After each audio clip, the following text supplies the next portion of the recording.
啲樓價俾外國人買貴晒，保護唔到 local， 所以我哋而家買樓係嗰啲 stamp duty 好貴嘅。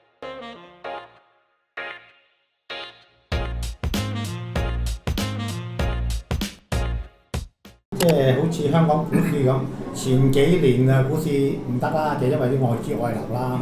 好啦，踏入2025年個股市好似生翻喎，咁係咪表示香港經濟好啊？大家都知唔好啊。2025年經濟好咩？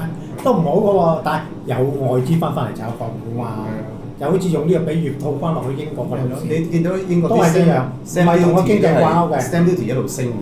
而家你香港人買又加到4月1號之後唔止7%添，即係當你即係等於香港有辣椒嘅時候，咁咪即係樓價升咯。譬如香港冇晒辣椒，樓價係跌。咁而家英國就出好多辣椒，咁你就知道英國政府係知道個樓價係一路升緊，佢就唔想啲樓價俾外國人買貴晒，保護唔到 local， 所以我哋而家買樓係嗰啲 stamp duty 好貴嘅。